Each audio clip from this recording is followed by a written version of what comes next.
The dance finally getting underway today, and I've got a complimentary play on that first four game between North Carolina and San Diego State coming your way in just a moment. And let me just remind you, I have won 24 of my last 32 complimentary plays in all sports combined, including a 4-0 sweep in college hoops last Thursday through Saturday.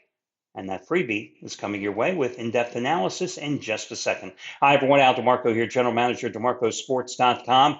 A couple of notes for you. As you've probably realized, and hopefully by now, that over at the site, DeMarcosports.com, I have the brackets and the picks from all the handicappers that you can view and download. As I've said many times over the years, that I think personally, from being a reporter for many years and then being in this business for 25 years, I've been following college basketball and all these teams since the beginning of November. There are only four teams in this entire dance tournament where I have not examined their schedules or their games this year and haven't considered using them as a pick. That's why I think most handicappers, and I can't speak for all, but especially for myself, I think that always gives me an inherent advantage when it comes to filling out a bracket, and also gives me an advantage in terms of insight when we get to this stage, because it's like part two of the non-conference season. Am I not right? Um, that's one thing. So that's available. And I also did a video. You can see the little link up there in that little information bar, where I guide you through the entire bracket and give you my selections and tell you why I like each team to move on. And then I have another video as well that also is available where I discuss all the trends. How the 5-12 breaks down, how many number one seeds advance to the Final Four, the championship game, blah, blah, blah, blah, blah. I get so tired of talking about it. It's one of the reasons where I'm glad I'm no longer doing 67 radio and TV interviews a week anymore, because it's the stuff that every guy wanted to talk about with me. So I'd have my cheat sheet ready to go, because you can't memorize all that stuff. It's no different than doing Super Bowl interviews and everybody wants to talk about prop plays.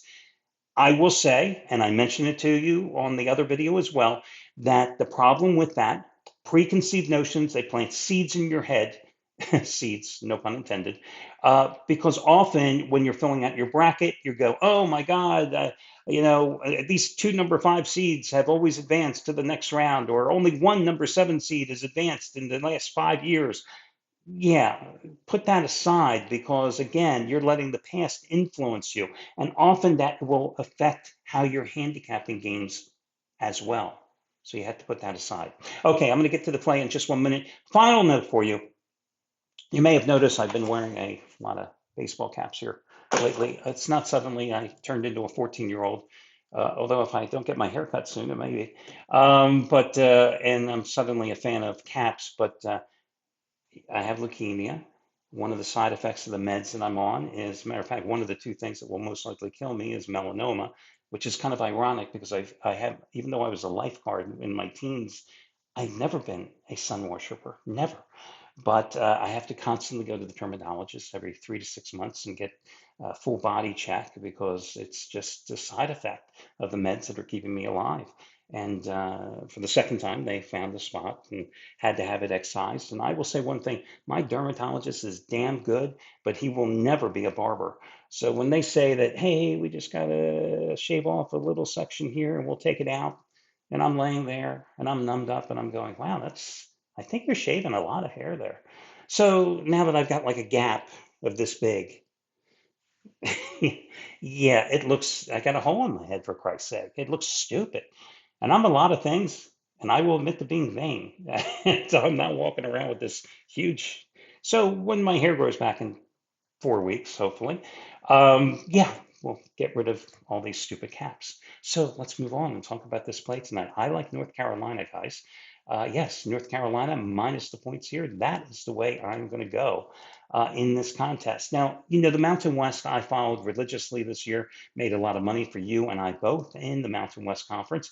San Diego State is a team that played much better early in the year.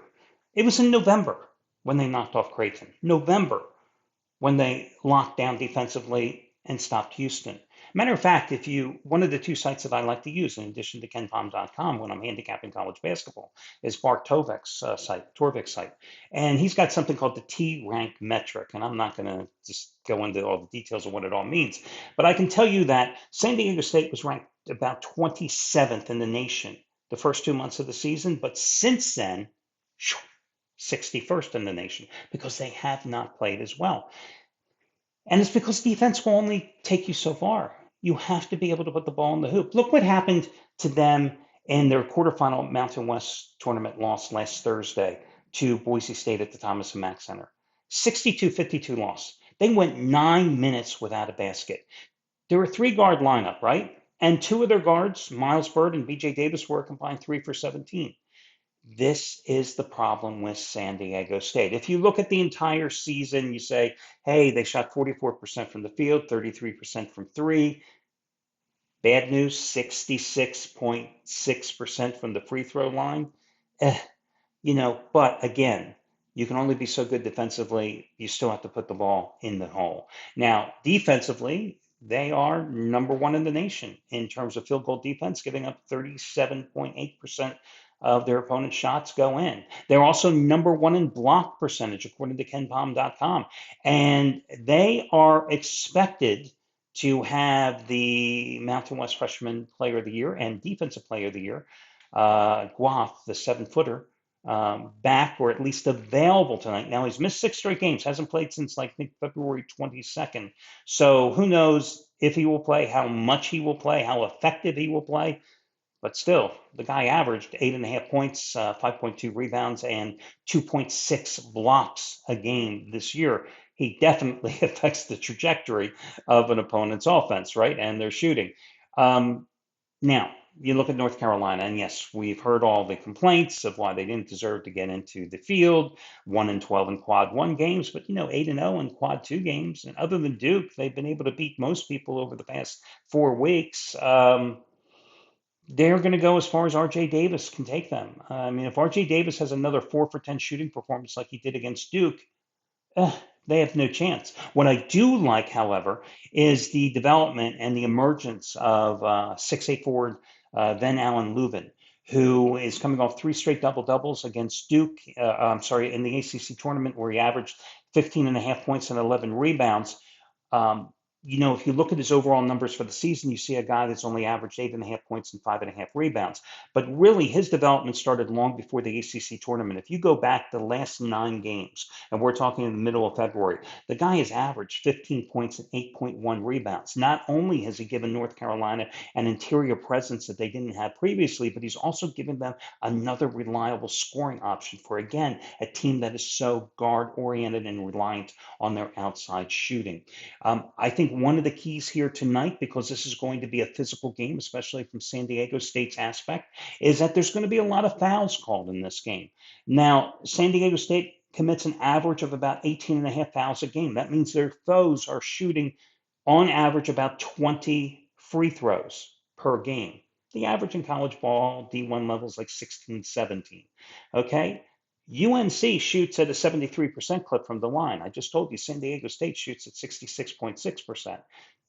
Big discrepancy when you're looking at a tight game, an anticipated tight game, with a very close line. So again, I'm going to go with North Carolina tonight. In the NIT, I had looked at Georgia Tech, I think would be my favorite play at home, minus the points. I do like the Yellow Jackets in this spot, but North Carolina is by far my second favorite play tonight. My first, of course, being my actual Raise the Bar 20 dimer over on DeMarcosports.com, which would be on the other playing game between Alabama State and St. Francis. So that'll do it. I wish you well, guys, and we'll be back here tomorrow. Good luck, everybody.